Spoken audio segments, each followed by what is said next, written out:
Welcome back to Clash Royale League Asia. We have match number 2 between Sandbox and King Zone Dragon X. What a cool team name. King Zone Dragon X. It's like with the X. That's like my old AIM. that's going back about 100 years right there. Like AIM, jeez. XX G Clef XX. With the Is that capital really? X. No. Oh man, I was so disappointed. I was so excited then to go and search through your AIM history and try and find you out.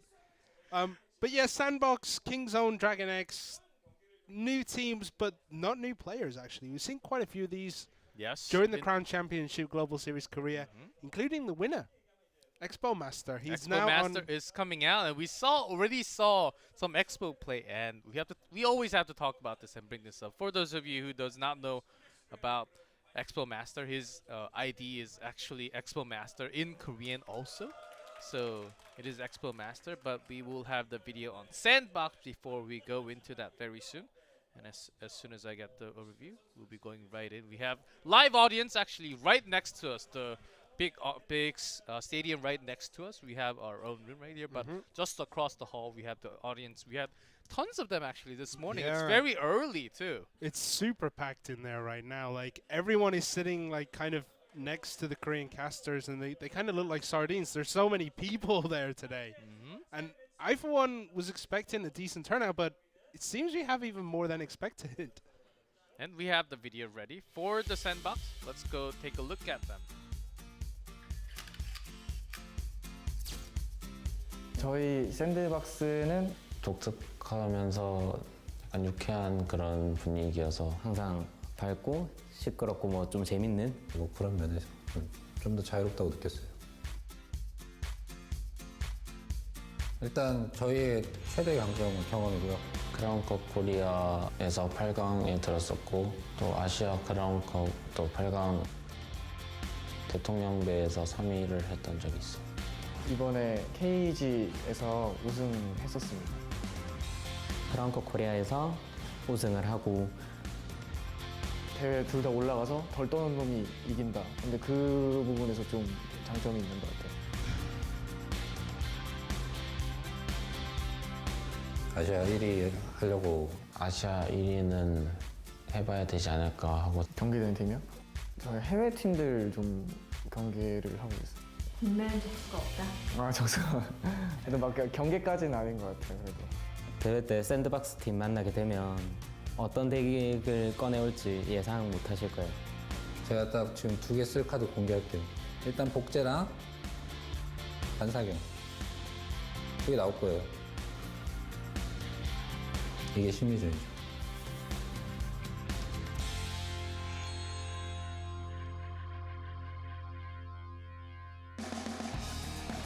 Right? Look at Sandbox, a big company, and hosting and taking in charge of management of lots of streamers and YouTubers actually. So they are creating the content, even having a Clash Royale team here. Yeah, and we can see here we have Edo, Beaver, Khani, and Shinchu. Honestly, I'm looking at the sheet now, and their notable achievements are quite an eye-opener. We have Crown Cup Korea Round of 16, the Crown Championship Global Series Korea quarterfinals. We have President's Cup. We have basically every Clash Royale tournament we've had in Korea. And Beaver was also the champion from Clash Royale Crown Cup Korea before the Global Championships, where Expo came on top. Yeah, so their lineup seems amazing right now. There is so much experience and so much depth in this team. This has got to be one of the strongest teams, I think, in this tournament. Yeah, Sandbox, as you said, their roster indeed looks very scary, and they said they're all about the creativity, and they have thrown that out there. Well, clone card maybe in 2v2, but I don't think we're gonna see a clone card in 1v1. If they actually end up using a clone card in 1v1, I will stand up and clap. I mean, Clone is a really good card, especially right at the end if you have like a giant skeleton and stuff like that. But in general, yeah, we don't see it much in this kind of level of play. Even a balloon, but let's take a look at King Zone Dragon X. 그냥 노바라는 이름 하나만으로 긴장을 하게 되는. 대적장이랑 코리아 클랜에서 많이 이야기를 나누다 보니까 친해지게 됐어요.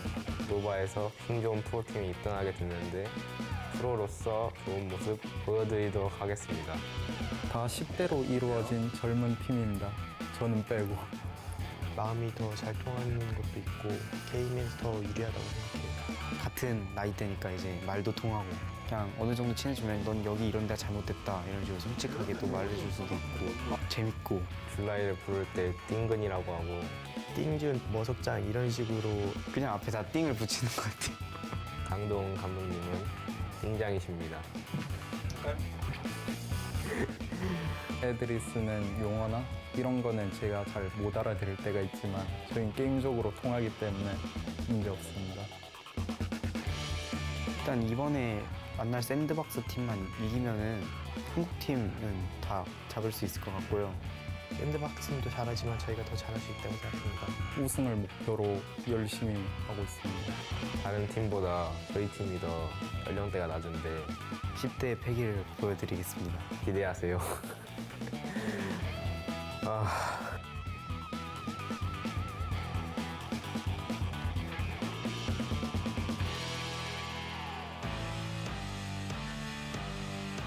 Kingzone Dragon Eggs. Every single time I see it, it sounds so cool. Back in my Yu-Gi-Oh days, it was something. Here comes great roster also. Yeah, but Quite competitive against. I do want to point out one thing. According to Big Daddy, who is one of the Kingzone X players, he has only been playing Clash Royale for 8 months. 8 months. 8 months and he's already on one of the biggest stages. That's just insane. Am I reading this correctly? You are reading that correctly. Oftentimes, at least a year and a half, well, most of them 2 years of experience playing Clash Royale, but he is an exception, I would say. This is an incredibly young team as well. Most of them are in high school. I'm looking here, student. I mean, it's kind of crazy, to be honest. Ho is the only one, the oldest, born in 90, still not that old, I would say, but it seems like compared to his teammates who are still in high school, I guess you can kind of feel that age gap a little bit, but still a great member. Just holding down the team, I think there should be a good leader always in the team, other than the coach also. And do you think Ho is going to be that strong leader in this team? I think he's going to be pretty good at it. Yep, he's the captain. He is the captain of the team. They also have a coach, so I think he can hold the teammates pretty well, as you saw from the video. So we're jumping into 1v1, and this is a crazy matchup we're gonna have. We have Beaver from Sandbox for the first game of 1v1 here, as previously the Crown champion, Crown Cup Korea champion. And he also played the Clash Asia Crown Cup, and he was round of 16 then. That was, I think, last year or the year before. I'm not sure when that was. Favorite cards, they are super low elixir. He likes his cycle cards. He loves cycle decks, and he was super good at defending. He was cycling so hard, defensive all the time, and lots of times just using the miner to have that 1v1. That's what he specialized at. Of course, ended up dropping down in the qualifiers of last year's Crown Cup Global Championship. And talking about Crown Cup Global Championship, we have the Expo Master, who actually became the champion of that tournament. So we have the previous champions standing up right now, doing 1v1 in 2018. This is an exciting matchup to start off. Yeah, I mean, Expo Master in the last tournament was a complete unknown. He wasn't even relative unknown. He was a complete unknown. He was the youngest player. He had the lowest rank out of everyone. It seems he's boosted that up now. Yeah, when everyone else had some things on their screen, Expo Master previously he had nothing on his profile page, just his age and few of his favorite cards, which was Expo, of course, but nothing else. No past history on this player at all. And oftentimes the question is, what do you ban against him? Against Expo Master, well, we saw last time that when you ban Expo against him, he just has 1,000 other tools he can throw at you. Like, we thought that last time his name Expo Master was kind of like a decoy. He wanted people to ban the Expo so he could do other things. And there we go, Expo ban. an Elixir Collector for Expo Master versus Ban. That's going to be interesting here. Like, Expo Master is really good at playing without his Expo. When he plays with it, it's amazing. But when he plays without it, he is still an incredibly strong player. I think Beaver, just knowing his style, he likes to go for the fast cycling decks. And just in case he comes up with something else very heavy, maybe Expo Master won't be as ready, so banning that Elixir Collector maybe seems like the way to go, just taking out some variety of chances that he might be weak against. I think that's the line of thinking with that Elixir Collector against Beaver. Yeah, it could also be banning it out, because if you ban out Elixir Collector, you kind of remove cards like Golem, you remove 3 Musketeers, you remove the super heavy kind of spell decks.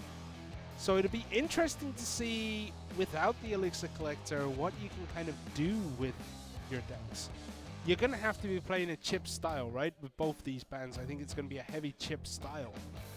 But right now, we're unsure about what's going to happen.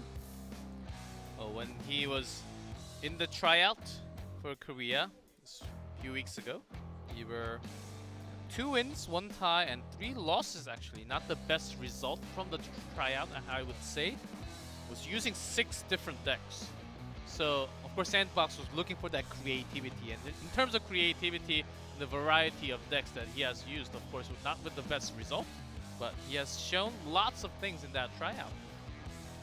And that's a very important part of these kind of games, that you always need one player who has so many tools in his chest that he can lend you anything you need.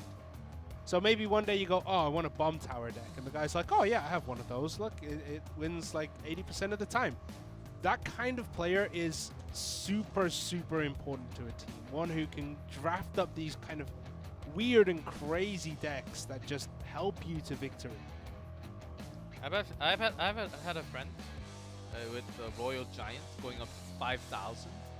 So, which is not a deck that is the most common, but it could be a counter against some meta decks off the meta.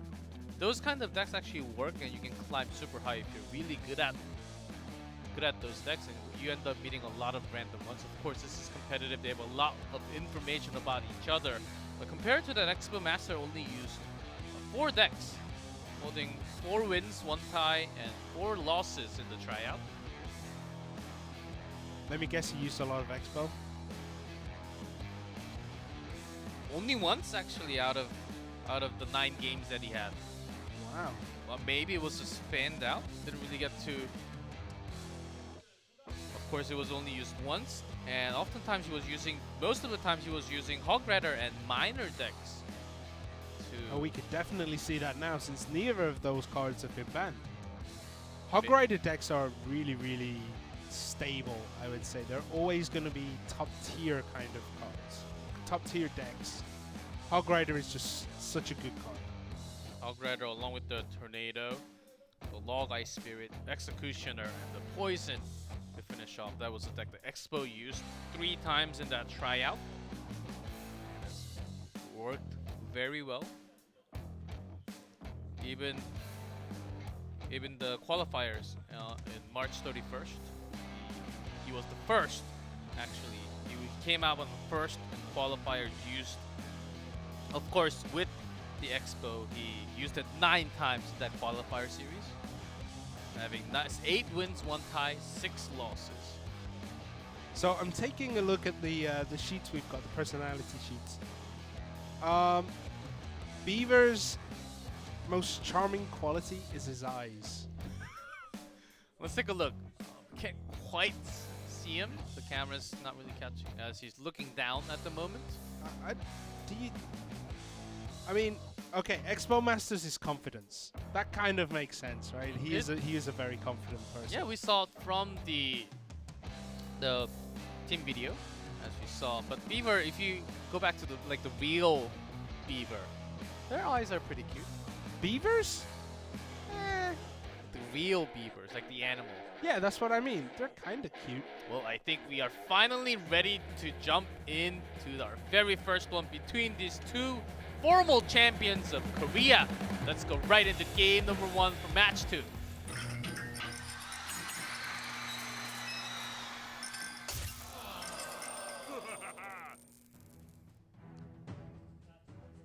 All right, so we have Beaver in blue on the bottom, Expo in red at the top.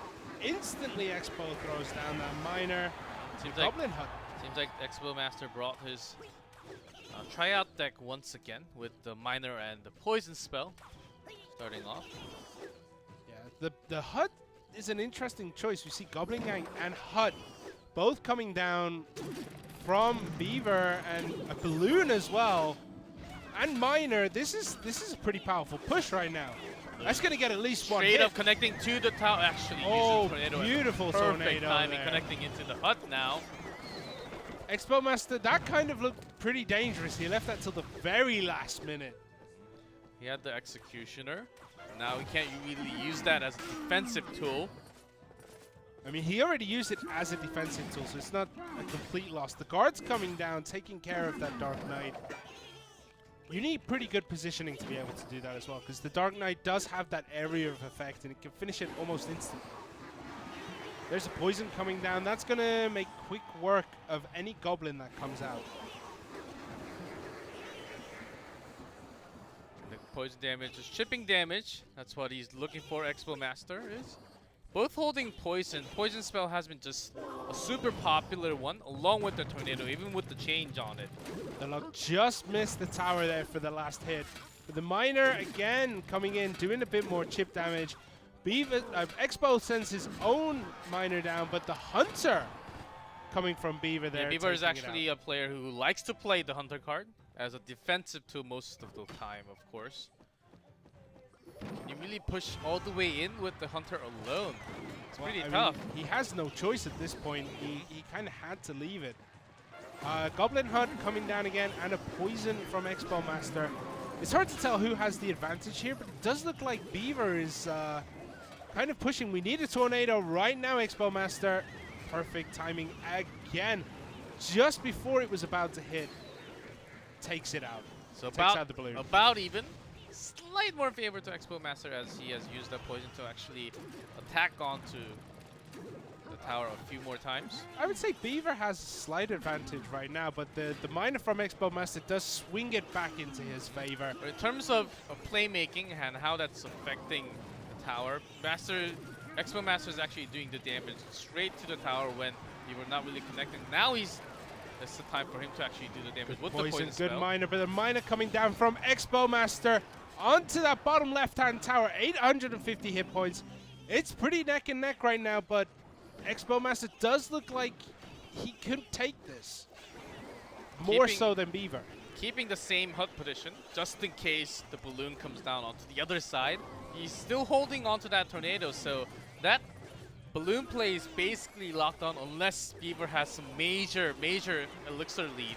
I don't think it can actually connect to the tower, so not really dropping either one of them from either side. Yeah, but There's now the balloon comes down just after the hut, to be honest. Dirt Prince hits that tower as well. This is so much damage. The miner as well needs to use that tornado, but it still might get one hit. Execution is trying to do his best. 275, is it in range? Yes, it is. Beaver takes game 1. The bomb there from that balloon dropping just in range of the tower. He was waiting for that hut to be taken out so that the tornado will not let the balloon connect to the hut anymore. Even after the tornado with the executioner, the tower was so low from all the poison damage and some chip damage from the miner before. Explosion was enough to take that tower down, and that they were in overtime, so one tower down is GG. Beaver takes game number 1. Yeah, it was so close as well. It was just on the edge of range of that bomb.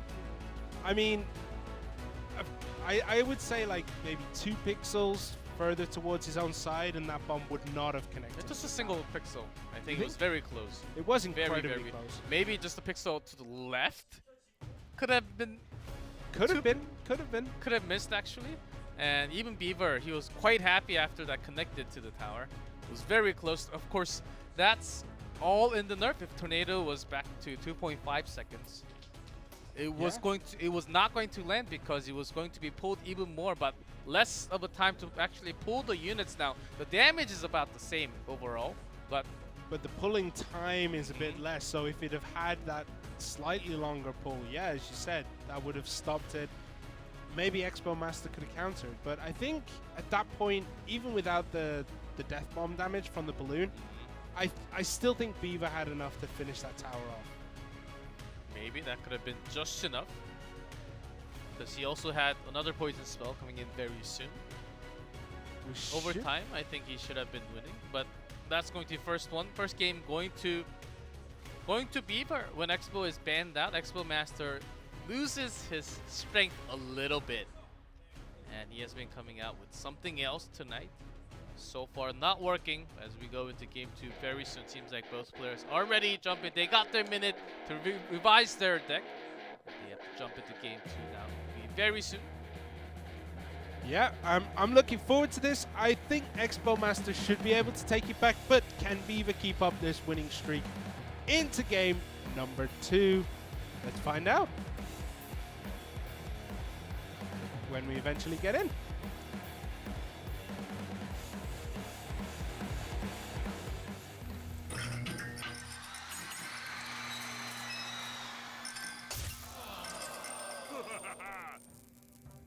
And we're in, Simon. Finally. Game 2 of these two. And again, Expo Master dropping that Goblin Hut, a Bandit down for Beaver.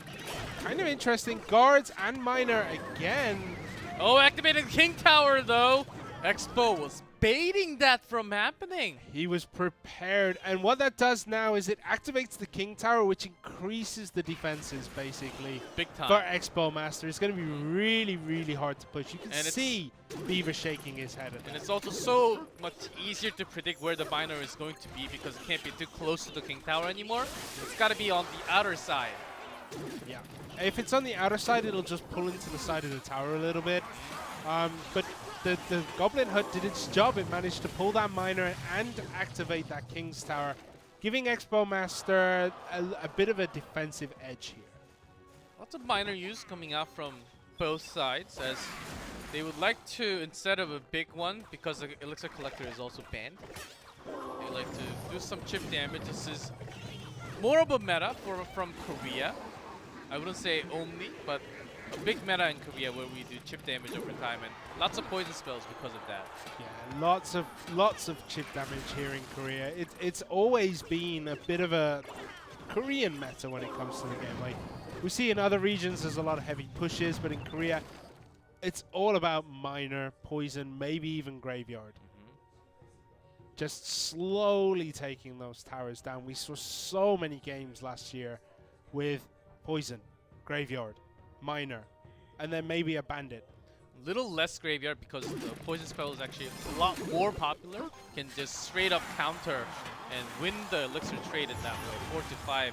And if it happens over and over, you will be winning in that elixir duel over time. But then you're used, like last year we saw a lot of offensive poisons like this, and then you won't be able to use Tesla it Tower against. quite away, looking into the future defense. It is going to easily take out that Ice Wizard though. The Goblin Hut is getting low too. This is kind of a scary push here for Beaver, but I don't know if it's going to manage to connect at all. Expo already has done quite a lot of damage. Bandit's connecting into the miner, but a little too slow, especially the last time it connected. Bandit also got the change a long time ago. It used to be just charged from range 4. Now it's 3.5, between 3.5 to 4. And the miner is uncontested down there on that tower. Does another 300-400 damage. Expo Master has such a strong lead here. A little bit of a slow response coming from Beaver in this game, as he had because we can watch, of course, as well the elixirs. He had enough elixirs. He had the card on his hand. It was the next card coming out. Debatable response oftentimes. Yeah, I mean, sometimes being under the studio lights can make you play slightly differently than what you're used to. And maybe that's what's happening in this time, but the first game he looked unstoppable. This game, not quite so strong, but this push is kind of scary. It's down to 700. Even the bandit actually did some damage to the tower straight up. The guards defending it pretty well. The miner again connects to the tower. This is getting too close. 2, and it's gone. Expo Master takes game number 2 with that poison miner kind of chip damage deck. The whole game there, he was just chipping away and away and away, and eventually this war of attrition does come out with a winner. Well, when you try to chip away the damage, but you have to remember at the beginning, the King Tower was activated. That was working in favor of Expo Master greatly, and when that happened, Beaver basically knew this is going to be a very, very hard game. I just lost my chances of winning down to maybe from 50% down to 10% just by having that move. Yeah, it's just too strong. Nothing you can do. The chip, I don't know, like, it's not my favorite style to play, but to watch. Chip is a lot more strategical, I feel like. You have to make sure that you're constantly chipping away at the tower, and anything you throw in defense should survive and push forward. Because if it doesn't, you're kind of not doing enough damage. It was all about elixir counting and the cycling that had. I think they both had great cycling. When Beaver was using miner and poison separately, poison oftentimes coming in as defense, Expo Master was using both at the same time as an offensive tool, because Beaver maybe thought Tesla was enough for the defense, but ended up wasting the one that he placed right in the middle. Never really placed the second one once he knew that there was no big push, giant push coming in from the other side. No real threat of putting that Tesla down. Yeah, I think the Tesla should have been a bit further back, closer to the tower to help defend. But you cannot stop the miner with the Tesla tower, right? It's always going to hit the tower. Yeah, you can make it connect to the Tesla, but Tesla will die over time. So Expo Master could have just waited. So Beaver was lost in lots of options, when Expo Master, in contrast, had lots of ways to take him down. And I think the minute is up to revise for the final game between these two. 1-1 right now, tied up. But this is best of 3. The final one, game 3, starting right now.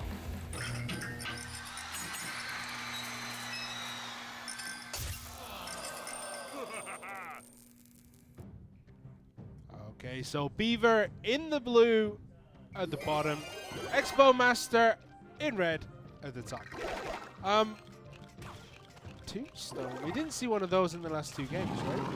It was mainly Goblin Huts. Here we go, Lava Hound and the Giant on the other side. This is going to be, let's see how they want to trade this one out, as Expo is just holding that on. Yeah, the Dark Prince here is going to do some work, but that Giant connects to the tower. 1 hit, 2 hit. He's getting free reign here. Dark Prince 2 connects to the tower. Mega Minion as well. Is that going to take the tower down at this point?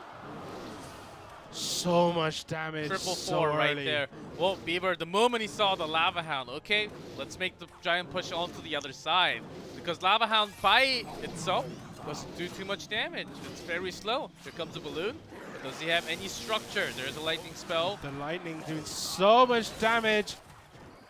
Just not enough there for Expo Master. 1,227. Expo Master looks like he's in a very, very tough spot here. Does he have an answer to the Archer? No? He will just sacrifice. He knew that was going to be going down anyhow. The lightning spell, also a few zaps will just take it out, or any kind of push from the other side was going to take out. So Expo Master wanted to focus on his own push. Let's see if it works better this time. So again, Lava Hound, Tombstone there to bring in the Giant over there. Is he going to support this Lava Hound as it goes in? Drops his own Mega Minion to start tackling that Giant. But there's also a lot of skeletons there. Magic Archer again gets fireballed. We don't want that around. And the great placement of the Archer, so that fireball actually does the damage to the other tower instead. Don't want it to keep building up onto this 856 hit point tower, because every bit of damage now brings Expo Master closer and closer in. You have one down. Here comes the Lumberjack along with the Giant. Giant's going to drop first, though, so that Rage Potion from the Lumberjack isn't going to get as much. Does get the Dark Prince 1 hit. But Mega Minion goes down, but the Larva Hound is doing so much work on this right-hand tower. But Beaver already has one down, so all he needs to do is make a better of a trade. I think it's gone. It's dead. Now the question is, where does Expo Master go from here? Does he go down the left? He is. Balloon dropped on the left with Minion Horde support.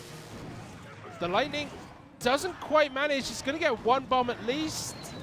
One bomb plus the death bomb. That's a lot of damage.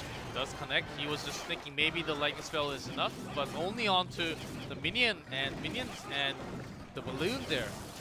Giant drops first. What you need is that Lumberjack to drop first to drop the rage push. Double the Lumberjack with the rage. Lumberjack actually does so much damage when it's in range. Oh man, look at those melee attacks. Again, there's the balloon. Skeleton's the giant and the Dark Prince. But this balloon is going straight to the tower. Mega Minion is not enough. There's one. It's Lucanix first. It's so close. Expo Master takes game number 3. Even a dab from Expo Master. Having that confidence, Beaver feels it, says, that was a good game. That was a good game. I had the lead, but ended up throwing at the end. He was trying to use it advantage where he can place his units right next to the second Prince's tower. He was trying to go for that Lumberjack strategy along with the Giant, but got taken so easily from all the air. If you have Giant and the Lumberjack, you are, of course, you're doing a lot of tank, but you're going in, but you can't do any damage against the air. And once you use that lightning spell as a defensive tool onto the balloon, what else do you really have? He had the Magic Archer, which could have been pretty good. It's okay, it does some damage, but it's not the most damaging tool, I would say. A lot less than the other ones. They can't really stop the push from happening also. Expo Master also not giving up after what we thought was an ended game. Yeah, after game number 1, he looked really weak, I would say. He got manhandled by Beaver in this first game. I was kind of worried that maybe the last tournament was a bit of a fluke, but he pulls it back in game 2 and 3 and shows just what he is made of. We're going to take a look at the highlight of our first set, match number 2. The defense against that balloon was so good up until that last point there where that death bomb just catches the tower. Even Expo Master seemed like, why wasn't it 1 pixel back? Thumbs up, and he was able to come back into the set here. Get all the tools. This 20 seconds into the game, you activate that King Tower. How do you feel? You feel as though someone just pulled the rug from under your feet. Like you're in so much trouble once that any offensive push you have has to be twice as strong to deal half as much damage. See, look at that King Tower just defending so well, along with all the guards right next to them. I think it was going to be close, or even Beaver actually winning this game if that tower was not activated. Yeah, that King Tower does help take out all those miners quicker as well. Now this push here, the Giant, the Dart Prince, the Mega Minion, it was just so strong. It took that tower down so quickly. And look at that, Expo Master.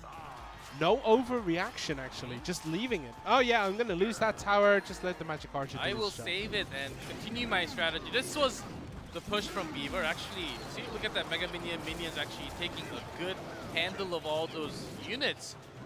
A good zap as well to stun that Dark Prince just before he goes to hit the tower. Joel's got you there. I know you're a big fan, but here, that was a lightning spell base as a defensive tool. Not the best tool to go against the balloon. He doesn't really have anything else. I bet he didn't have the Magic Archer at the time in his hand, maybe. Even if he did, I mean, would the Magic Archer have stopped that first bomb? I'm not so sure. I think it still would have connected, and then the Death Bomb still would have taken out that tower. What a great game between these two former champions of Korea from 2017. And will be a win for Kingzone Dragon X, the first set.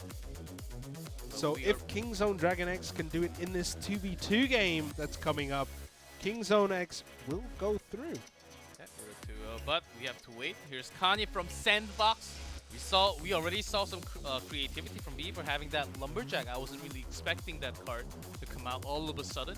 Did not end up winning, but still some unexpected cards can make some crazy results happen. Right Mortar here. player. Mortar is pretty interesting as a card in this kind of 2v2 because it can be really good if it has good support. Khani, along with Edo here, who played in the round of 16 last year, as you probably remember. Edo Sotedo, that was his full ID back then. Cut it down to Edo. I think that's simple. Yeah, I think we just simple called. enough. I think we just called him Edo the whole time anyway. But yeah, he does like these slow, heavy build-up decks. The Elixir Collectors, the Three Musketeers, Goblin was another one. Not Goblin. Golem was another one of his favorite cards. He plays very, very slow. So I'm interested to see how he can adapt to the 2v2 meta because 2v2 in general is much faster paced. I think it depends on the ban card that we are about to see, of course, after the introduction of Kingdom players. But oftentimes it has been the Tornado. Lots of princes coming out, lots of golems, and even the balloon. It really depends right now. Dark Prince making so much appearances, but here we go. Kingzone Dragon X Ho. 4,900 trophies, I guess, at his rank. Favorite cards, Fireball? That's okay, I guess. Log, good choice. And Ice Golem. Ice Golem is such a popular card in Korea. Like, people love it regardless of what it does. I think it's just that happy smiley face. It's his first offline event, first tournament ever. He's been known as a great player. Also a big fan of Khani. Oh, a good friend of Khani, excuse me there. Two players, two different teams. Do you expect some emotes throwing out from each player? Oh, maybe, but he actually lives in Ulsan, super far away from Seoul. That's and like a 4-hour He goes journey. back and forth every single day. Oh. Well, here's Big Daddy. Favorite cards with Three Musketeers, Cannon card, and I missed the other one. Too busy thinking about that journey from Ulsan to Seoul is about 4 and your hours. favorite Mortal. Mortal card, just doing straight damage to the tower. His favorite Cannon card, Three Musketeers. And I think that's his favorite. And he was actually the third of the preliminaries back in April 1st. Tryouts having a result of 4 wins and 7 losses. So Yeah, this is the guy who also has only played Clash Royale for 8 months. Big Daddy. That's crazy. I've played more than him, and why? Is there a reason? I don't. You suck. Am I the? You're just bad at the game, man. What can I say? Say that, Simon. It feels bad. Alright, the ban cards are out. Sandbox banning out the Miner, and Kingzone Dragon X banning out P.E.K.K.A. Finally, we have a game in Clash Royale League Asia with a Tornado card. Finally, for the first time. I guess that's what they're all discussing, like how many tornadoes can we actually manage to fit into these decks? I mean, maximum obviously 2, but I assume they'd want to add in 3 or 4 if they could, you know? And you also have to think, what are some other good counter cards against that Miner and also against that P.E.K.K.A. With the Miner ban, this basically guarantees that both teams has to really go in for that gigantic push, some heavy pushes coming in. Not necessarily. I think both could try these super light, like Goblin style decks. Maybe. Hog Rider. Can't deny Hog Rider is going to be super powerful in Oh this yes, match. Hog Rider and double that Hog Rider. And hey, we can't ever forget about the Elite Barbarians. They're Yes, coming. Please, no, forget the Elite Barbarians. They do not exist in this game. Those things give me nightmares. I refuse to donate them. Like, I'm not even joking. Like, in my guild, I don't care if you're my teammate, I'm not giving you Elite Barbarians. Oh, that's why I'm not in your clan.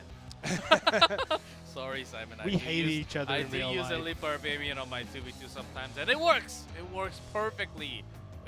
Especially when you have that on your starting hand, when your opponent is off guard when they're maybe on their cell phone. When they start the game, they say, "Ah, I have 2 more seconds." You tap onto everything, so you can actually put down your cards faster by 0.2 seconds compared to the other ones. I think I just threw up a little bit in my mouth when you said that because it's happened to me so many times.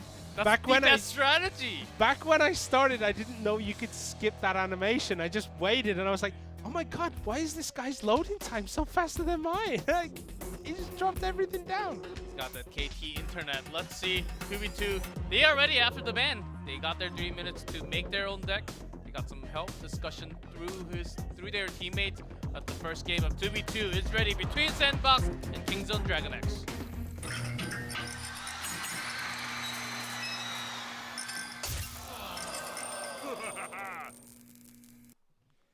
All right, so we have Sandbox, Khani, and Edo in blue at the bottom, and we have Kingzone, Dragon X, Ho, and Big Daddy in red at the top. Big Daddy. Big Cards. Daddy. All right, so we Balloon can see use. guards from both sides. Hey, you talked about it. Double that tornado. You see that on top already. It's going to be so strong, it's just going to tornado the towers for no reason. Can't pull the princess off the tower, unfortunately. Lava Hound coming down. We're going to see Lava Loon from Sandbox, and we can see what looks to be incredibly spell-heavy decks from Kingzone. Yeah, Dragon X. double tornado, double rocket.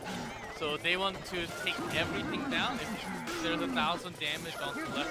There's on Dark the tower. Prince. There's the double tornadoes. Maybe they should have tried to chain them a little bit better than that. Putting them both down at the same time.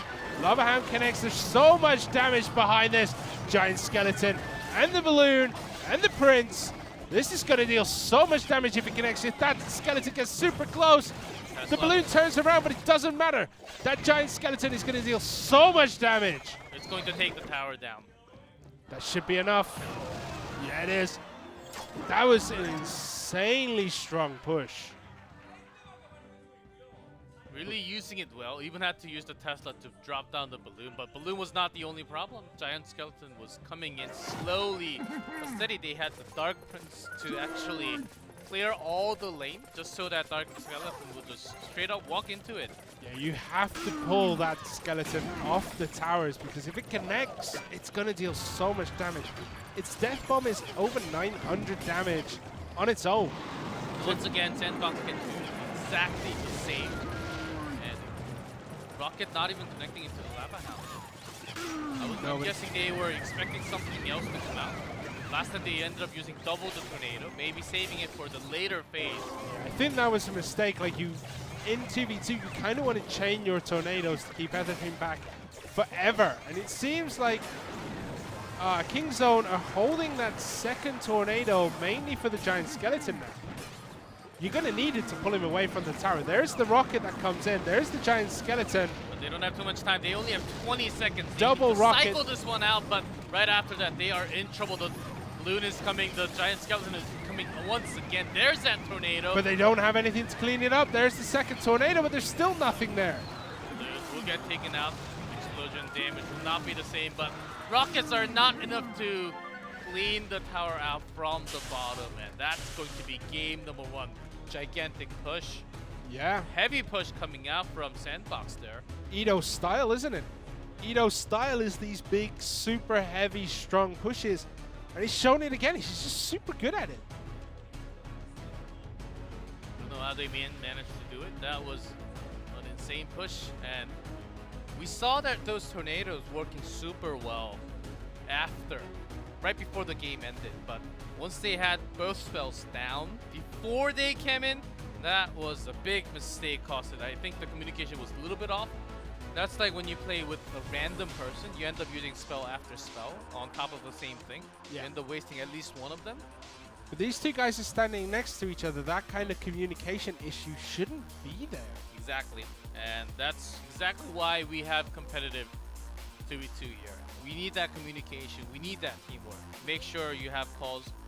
Make sure you call out me first, I'll go first, or I will drop down tornado first. Or, Yeah. or just number yourself. 1, 2.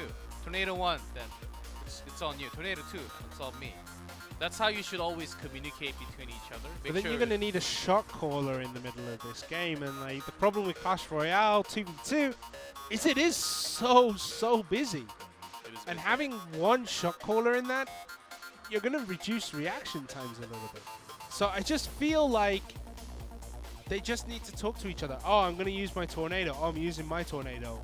Like, you know what I mean? Like, just say something slightly before the big spells. Not every spell, not every unit.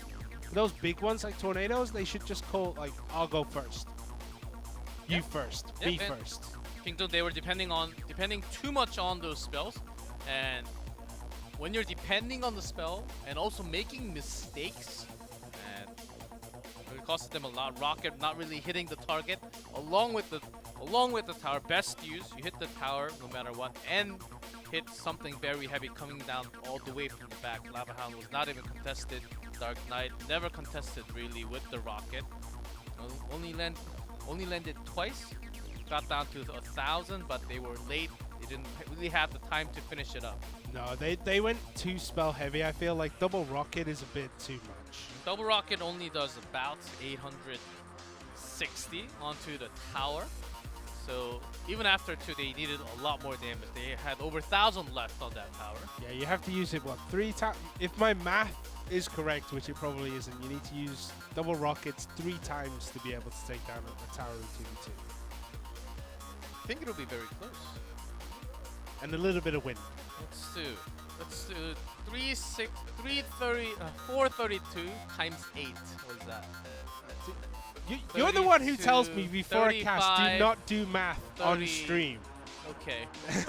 You're sitting here trying to work it out. Hey, I majored in math, but turns out I'm not really good at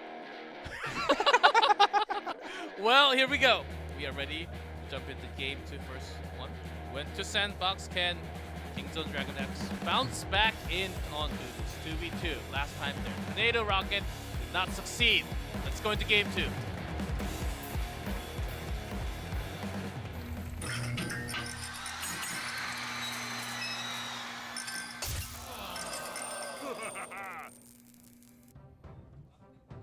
All right, so once again, Sandbox in blue, Kingzone Dragon X in red. We're going to see something similar now? No, one we from already see a Kingzone. Lumberjack and a Golem. Ooh. With the Dart Prince behind, that's going to push the Golem up much quicker than what he would normally go at.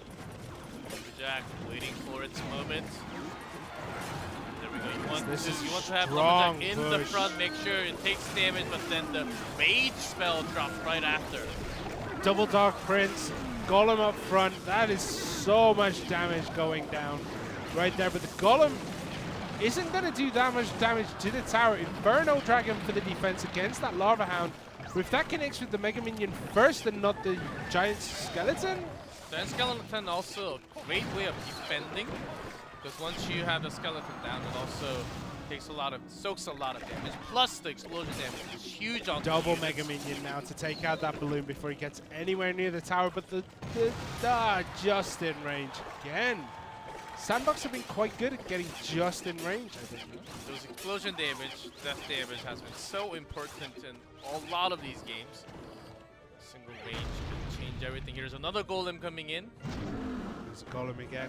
As you can see, the ridiculous APM from all these players who just keep tapping their cards, keeping their fingers nice and nimble. Would be a good, Nice and warm.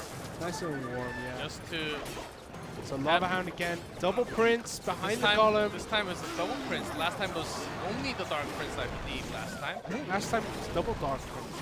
It was a different one for sure, and that's the thing. The explosion damage comes in to both of units. Golem actually makes it into the tower this time.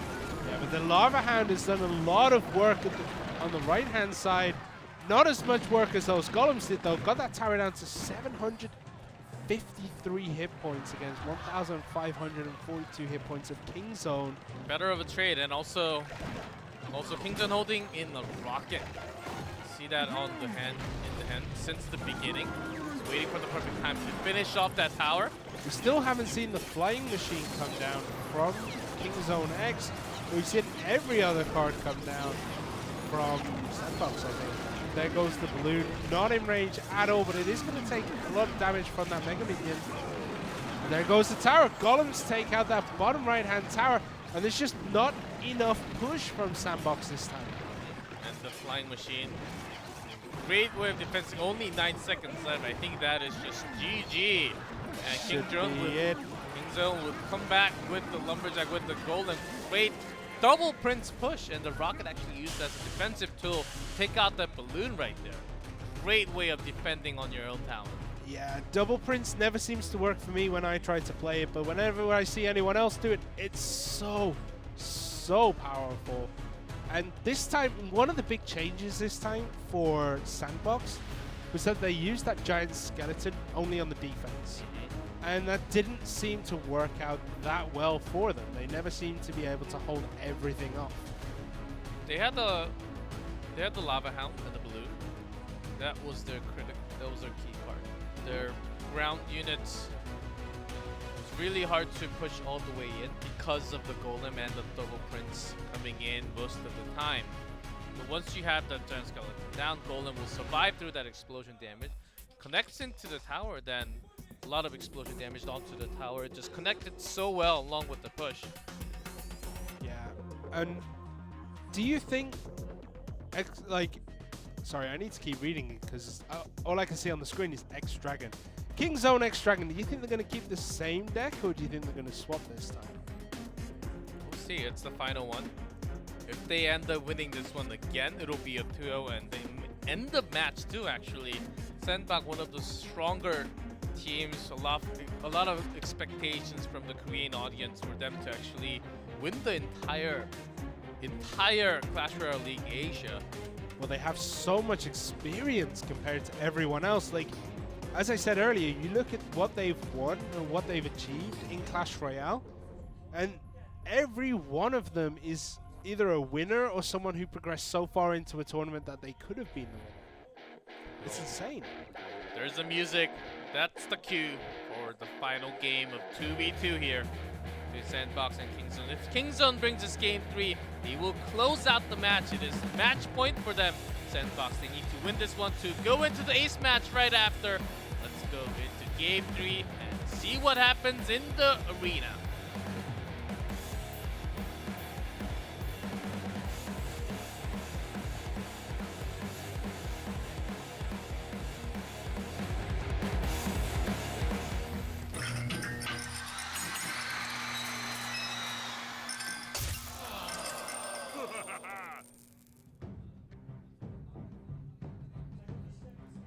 See some different cards from Sandbox.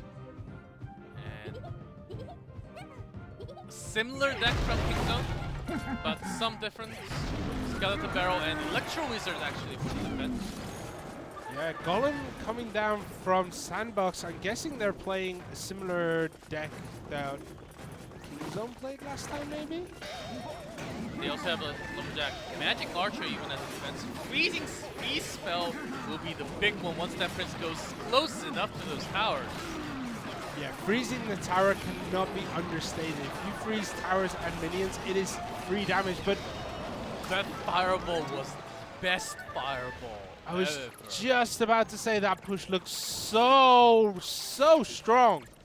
And then just one fireball wiped it all out. I mean, that was perfectly placed, perfectly timed there by King Zone. It hit every single thing. Perfect placement of that fireball and the timing.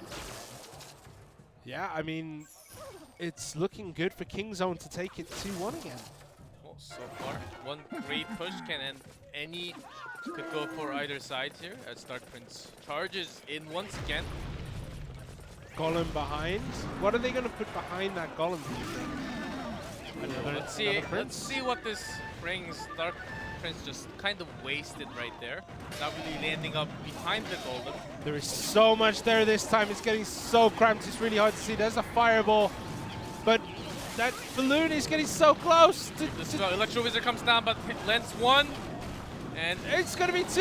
Oh, just not 2, but that's so close to going down. 509 turns everything around there. But it's going to be about the same after. About 107 difference between the two, but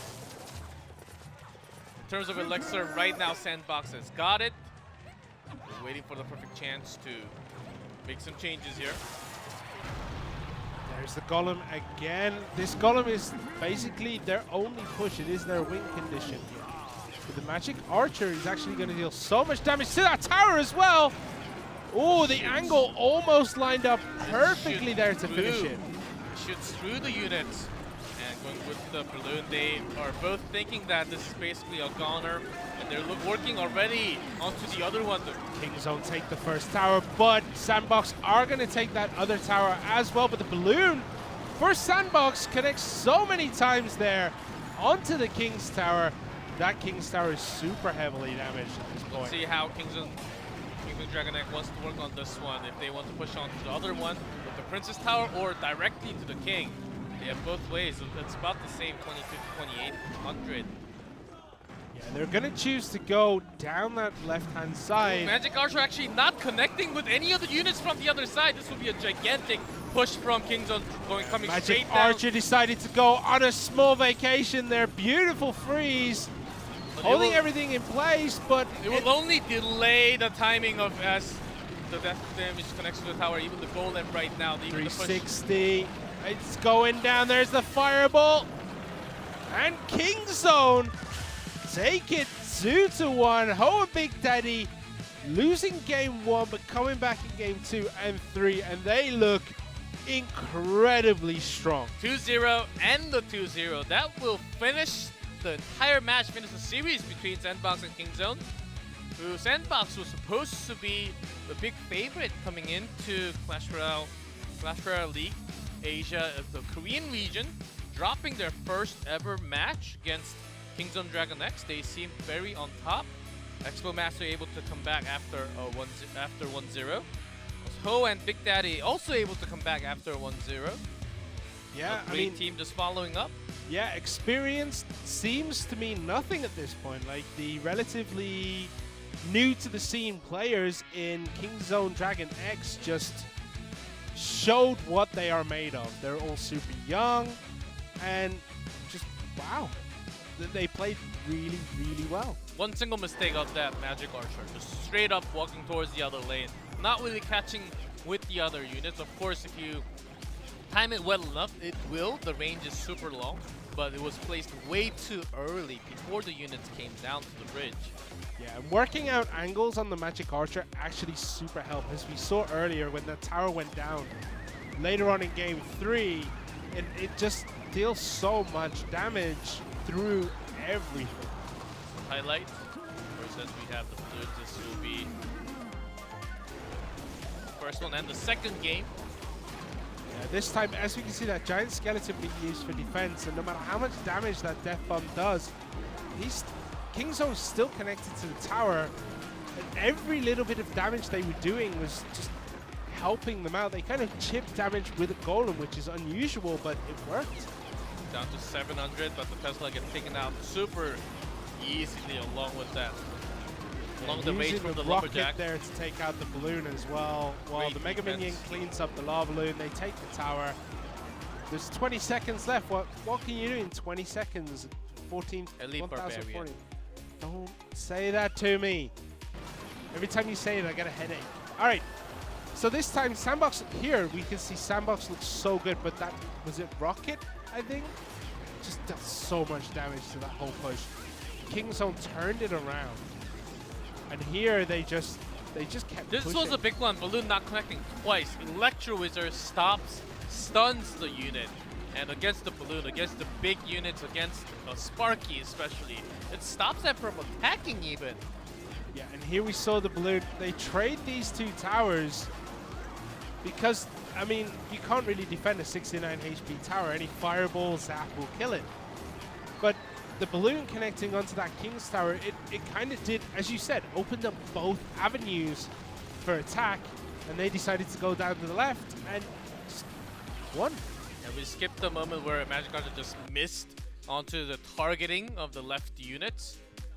And that was a final mistake. Even with that Magic Archer, I think they could have defended, but they were going to be very low. Maybe a few more spells would have just ended the game regardless.